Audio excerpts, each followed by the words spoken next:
Hi guys, it's currently about midnight. I know I should be in bed, probably catching up on some sleep, but one, I'm too excited. Two, I'm nervous. I haven't sort of really done anything like this before, so a lot of planning and prep went into it, and I'm just worried that I forgot something. I think I've got everything. If I haven't, then I'll soon know when I get out there. I've packed all my bag's all done. It's coming underweight, which is good. Just waiting for my lift now to Stansted Airport. Got a friend coming to pick me up at around 2 AM. Then we've got sort of about an hour's drive roughly. My flight's at 6 AM, so there's going to be plenty of time there, and then obviously I'll update and speak to you when we get there. The flight's only a couple of hours from the UK over to Portugal, so I should land in Portugal around 8 AM. And then I have to walk from Lisbon Airport down to the train station, which isn't, I think it's not too far. I think it's about an hour's walk, which isn't too bad. And then I get a train from Lisbon to Fundao, which is where I'm meeting the person that I'm going to be staying with for the next 3 weeks, so you'll see that as well. But yeah, for now I'm going to try and get a couple of hours sleep, and then I suppose the next time you'll see me is when we're on our way to the airport. I thought I'd quickly run through of how I'm actually going to be getting around and carrying all my stuff. Obviously I'm not going to have a suitcase. Didn't feel like the right thing to do. It was sort of almost too touristy. So I've got this behemoth. It is a 65 litre Highlander camping bag, travelling bag, same sort of thing. It's got pockets everywhere you could imagine. It's got enough space for me to keep some airless pillows or self-inflating pillows and blanket up the top, and it's got so much storage in, but I've managed to fit everything for the sort of just over 3 weeks worth of clothes in here, and I've got my MacBook and stuff like that. So really good bag. It's got loads and loads of storage. It's hard for you to see, but there's a ton of padding on the back as well, so it's nice and comfortable to carry. But this is how I'm going to be getting out to Portugal. I thought it was going to be the easiest way. It means I haven't got to have no hand luggage. I take this, put this on the plane. I get to go in comfort, and I get to pick it up on the other side and stick it on my back and can go wherever I want really. I've got about 4 or 5 hours between me arriving at Portugal at Lisbon Airport and then when my train departs to go from Lisbon to Fundao. I have about 4 hours, so we're going to do a little bit of exploring, do a little bit of sightseeing, hopefully get some nice pictures and some nice videos along the way.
Hi guys, I have arrived in Lisbon.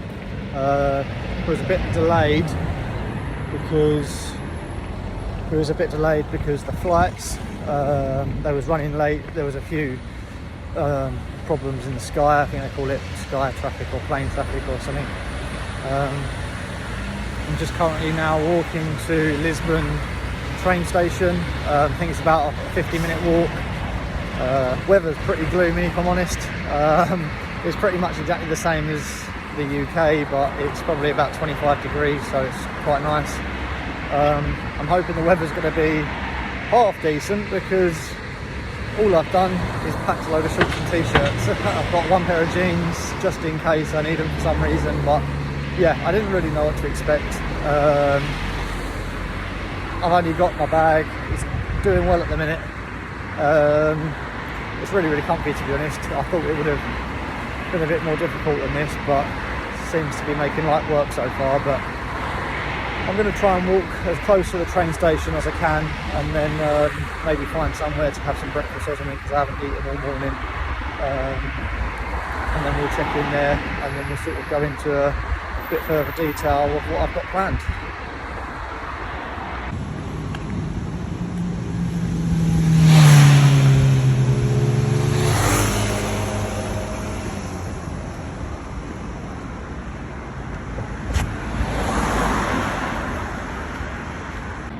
One thing that I have noticed as I've been walking down is that it's basically exactly the same as the UK. Like, there's a lot of sort of second-hand cars that we wouldn't necessarily drive in the UK, maybe because they're quite cheap.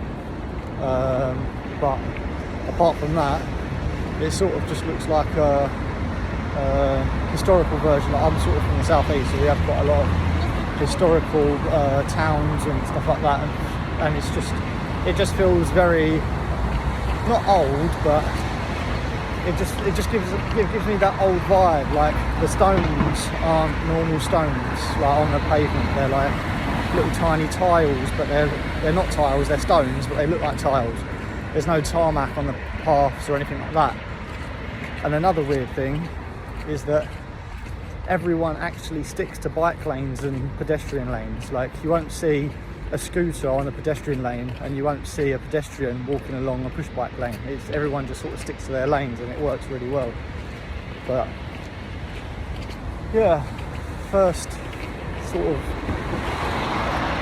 half an hour, and all seems to be alright so far. I'm about half my way through my walk. I'm getting a little bit tired, if I'm honest. Could do with a drink somewhere, but one, I'm a bit hesitant because I know like 2 words in Portuguese, so like obviously my confidence isn't the best at the minute, but I'll get there. It's just more, I don't like looking like a tit. Yeah, it's just, I don't like that awkward situation, but I'd much rather try and speak in Portuguese than just be lazy, speak in English and expect them to understand what I'm saying, because after all I am in their country. But yeah, halfway through the walk now. Looks like we've finally arrived. I would try and say that, but I'd end up making myself look silly. But this is how we're going to be getting to Fundao, so I'm guessing it's this big building here. Let's see how that goes. Can't really see at the minute, but it's absolutely raining its arse off now. Just come under the shelter underneath a bridge to get dry. Turns out I've got a 3-hour wait until my transfer from Lisbon to Fundao. So I think what I'm going to do is wait for the rain to stop, head down to, there's like a seafront I think in Lisbon, which is where I am. I'm going to head down there, have a look, see if we can find something to eat, and then we'll talk about what the next stages are.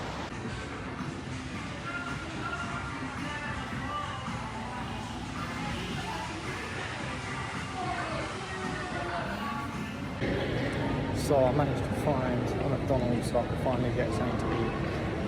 You have no idea how hard it was using that self-service machine to order my food. I ended up with this, which I thought was a lime tea, which it is a lime tea, but it's got mint in it, so now it tastes awful. It tastes like, I don't know, balsamic vinegar and tea. It's just awful. But it amazed me how clean the McDonald's were. They're like scrubbing the walls down, they're cleaning the ceilings with mops and stuff, so they're like really over the top with the cleaning.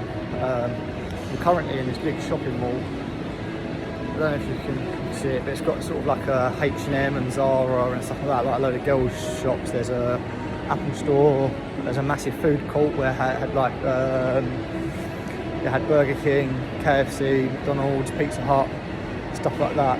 I can't remember the name of this shopping centre, but it's quite a simple name. I'll sort of try and find it on my way out and show you guys what it's called, but it's fucking massive. There's loads of shops here. It's weird. This place is so confusing because if it weren't for not being able to understand any of the languages or what's written on any of the shop signs, this could just be the UK. Like, it's cleaner than the UK, the people are more polite than the UK, everyone seems to sort of like crack a smile and sort of be a bit more happy.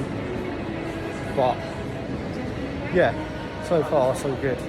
It's absolutely raining cats and dogs outside, it's pouring hard. So I thought I'd come in here, have a little look around, make sure I've got everything I need. I think I have. I've got until 1:30 to sort of kill some time now, so I'm sort of just looking around, dossing a little bit until then, just trying to get out the rain. But I'm going to sit down and start trying to put the next video together for YouTube so you can all see that. And then hopefully we will be on the train or the coach. I'm not too sure what it is, if I'm honest. I still don't know if it's a tram or a coach or a train, whatever it is. We're going to be getting on that soon. And then, yeah, that's when we go out and meet the special star of the show. And then you get to see her lovely land and what she's been doing. And I'm going to try and interview her and stuff like that, ask her a few questions throughout the period that I'm there. So if there's any questions that you'd like me to ask her, let us know. So I found out that it is actually a train that we're getting on. This train station is huge, and when you don't know a word of Portuguese, it's very confusing. I've got to go from Lisbon over to Fundao. I've managed to work out it's 6 stops, and I need to be on platform B1, but I don't know where B1 is. I don't know how to find B1. I'm going to have to try and ask someone, I think, because I haven't a clue where I'm going. There's all these people. There's so many people. I don't know if it's other sort of Europeans travelling through Portugal or whatnot. I didn't think it would be this busy on a weekday. I'm guessing Portuguese work on a Monday. But yeah, weather's miserable. I finally had something to eat though, which is good. I had to order a McDonald's and it was dreadful. Using one of those self-scanning machine things to do your order, and I'm just tapping buttons left, right and centre, just trying to get my order to go through. Managed to do it in the end. I got a dreadful drink. I think I said to you before, I got a dreadful drink. But apart from that, I'd class this morning as a win, to be fair. We've got quite far with very little knowledge, so I'm kind of happy how things are going at the minute. I've just got to find platform B1, wherever that is. I found 3C. Oh, maybe that's B1 over there. We'll go and have a look and I'll come back to you in a bit. So, good movement. We finally found B1. It was an absolute nightmare. The way that the train system works is ridiculous. Like, I don't know if you can see behind me, all these different ledges, they're all different platforms. And they're not in like, they are in numerical order, but not as the UK would use them. So, instead of it being sort of 1, 2, 3, 4, it does like A1, A2, A3, A4, B1, B2, and A, B are on one side of the platform and C and D are on the other side of the train station. It just took a load of walking around, really, a load of guesswork. Now I think what I've got to do is I've got this paperwork. Judging by the looks of it, I have to give this to the ticket man or lady, whoever may be there, and hopefully they'll give me a ticket to board the train. If that doesn't work, I don't know what does work. I'm probably going to find someone maybe that can speak a little bit of English to help me, because I haven't got a clue, but this is all part of it. quite proud of myself up to this point, to be fair. Don't know where I'm going, what I'm doing. I'm just using my phone and a bit of general common knowledge. So if I can do it, then anyone can do it. Like, Lisbon's quite a nice area from what I've seen. It's got loads of shops, JD Sports. It's got all like the normal shops that you would find in the UK. I didn't walk in there because it didn't look like anything had prices on it. Not that I wanted to buy anything anyway. I just thought I'd have a look to see if like the stock was different. See if there was, like, I like my trainers anyway, and I thought, well, maybe they'd do some sort of trainers that they don't do in the UK, but they all look pretty similar. But yeah, I'm kind of quite, I don't know why, but I'm quite surprised that everyone just looks like normal English people. Like, they're not dressed any differently. I don't think they're as materialistic. Like, I don't see people with like Lacoste polo shirts on and Hugo Boss clothing and stuff like that. Like, I'm not very materialistic, but I know a lot of people in the UK are. I don't get me wrong, I like my Nike hoodies and stuff like that, but I don't have to wear them. Yeah, it just looks like that a lot of the people around here just wear a normal t-shirt with a normal pair of jeans or a normal pair of shorts with a normal pair of trainers. Which, I don't know if that come across rude or not. I don't mean it to come across rude, I just didn't expect it. I thought they would have the same sort of fashion sense as us, but it just looks like they don't care about the brands. Maybe it's just the area I'm in, but yeah, that's what I've taken so far. So what I'm going to do now is I'm going to go to the ticket man, try and get my ticket to get onto the train, and then I've got nearly an hour and a half wait, I think, before my ticket comes. So we'll see what happens. Hopefully I'll get some footage of being on the train and stuff, and then the star of the show will be at the train station waiting for me with any luck. If I manage to do it right and I end up in the right train station and not somewhere on the other side of Portugal, but we'll see. Right, see you soon. So it turns out that a lot of people speak English more than what I thought. Ticket man was really, really helpful. This is my actual ticket. So if anyone does decide to come to Lisbon to sort of venture out and use that as a central location, you can go on the Omio, I think it's pronounced Omio, the Omio website, and if you book your ticket through there, you have to print off the form, and you literally get that green bit, and once you've printed that off, that's your ticket, so you don't have to go to the ticket booth and get them to actually print you a ticket. So that's handy to know. And the Omio website was really easy. It's almost like an English website. You just choose where your destination is and where you're leaving, what train station you're leaving, and your time. And I think my train is from Lisbon to Fundao, and it leaves at 1:30 in the afternoon, and I'll get there around 4 p.m. So it's about 3.5 hours, but it was €9, I think, which is like ridiculously cheap considering if you was to get a ticket into London from my area, which is around an hour's travel, it's probably about £35, because this is only a one-way, it's not a return. I didn't book a return because I didn't know when I was going to be back, but now I'm just going to be stood in the train station. I found my platform, we've got B1 there, so that's all good. So I'm just waiting for the train now, and then hopefully I can sit down, start editing some videos for you all.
Soon.